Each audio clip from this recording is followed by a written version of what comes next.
Good morning. Thank you for coming into my classroom. My name is Catherine Kling. I teach 5th grade here at Nob Hill Elementary. It's my second year teaching 5th grade. So I want to take you on a little tour of my classroom. First, just to give you an idea of the layout in this space, I have 6 tables grouped typically with 6 students in each group. And up here in the front, since the dot cam and everything is here, these 2 desks remain empty. I don't want students to be blocked with their view of what's being projected or discussed at the front of the room. So these 2 desks are empty, so there are only 4 students here. But every other table and every other group has 6 at their table.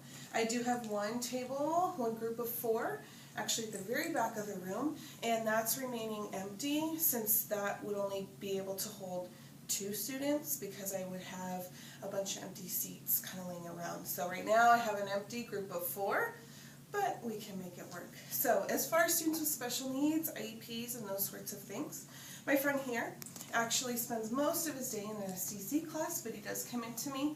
I want him right in front of the classroom, as close to me as possible. The reason why is because I have a lot of visual aids that I can provide to him that he needs for additional support. Additionally, this friend here, he is my only student with glasses, and he has a really difficult time seeing even with his glasses on. So it's easy for me to take whatever it is I'm teaching, give him a quick copy so he can see it if he can't see it on the board. So I have him there. Right here I have 2 students with IEPs. He has an IEP and she does as well. They both require to be sat in front of the classroom as close to instruction as possible. So they are right here where I can easily access them. The same thing for my friend right here. He needs to be as close to the teacher as possible and requires a lot of redirection.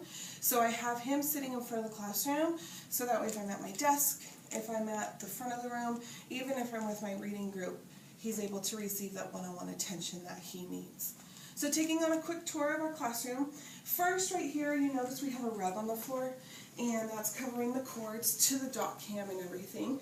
That's my only and biggest safety concern in my classroom. So this rug is constantly covering that cord. The cords are bundled together, so they aren't 2 cords, just kind of one big cord that surround the dot cam. This can be wheeled into the back corner, which is most successful for the students, but right there it's okay too with the rug covering that. And in case of an emergency, the desks and the tables are spread out pretty good so they could easily access the front door as well as our pod door. Coming around here, I have our guided reading groups separated by color so the students can always see those. I have these posted in a couple of different spots in the classroom. Here I have all of our books, and these are all my books that I personally bought and supplied the classroom with. Students are able to come over here, take an AR duck when they do need an AR test, but all these books are available to them. This is my guided reading table here for my English Language Arts portion of the morning. Back in the back I have my AR wall. Our theme at school this year is baseball, so all the students are placed on Padre jerseys and they can see their point, so it goes up that way. We move them all as a class so we can support each other and the successes that we're all making. I do have 6 computers in the back that the students are able to use during our English Language Arts rotation. Coming back around the classroom, I have our art wall. We recently did Reaching for Success. I have our math wall with our 8 math standards on it, as well as math talks, our number talks, and the students' work, and including the standards. Over in the very front of the room, I have our writing wall. We did a acrostic name poem, so that is our writing wall up towards the front. Now going back to the back of the room, as far as consequences and rewards, the consequences that we have in the back of the room, I have a sign-in sheet for the students. So if students are making poor choices, they're given a warning. After that, they sign in for their behavior. That's when they stay in at recess and I talk to them. If the issues escalate, they go to a buddy classroom and lose their recess. Doesn't happen often. For rewards, the fun things, what we have is I do class dojo, and the students earn various prizes depending on the number of points they have. The first group is 25 points and they get a bookmark, so they are really loving class dojo. They did it last year, but they really enjoy that too. As far as individual awards, not only do I have class dojo, but we have a couple of different things too. We have Einsteins, the 5th grade team here. We really focus on Albert Einstein, so we give the students Einsteins for various things.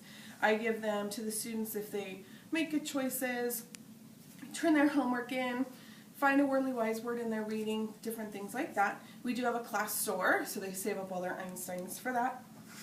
And something I started this year was a class raffle, and the class raffle is something that we do every Friday, and they earn various raffle tickets for choices that they're making, being a good friend, things like that. And I'll give out any tickets from 1 to 10, so they really enjoy this as well. And the prizes for this range from a bookmark to a new whiteboard marker to a pack of pencils, something like that. So they really like the raffle.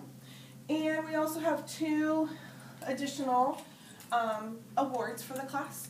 We have class points. So for class points we can earn for a variety of things. If we get a good, positive comment walking to the library, if we make good choices as a class, we earn points for that.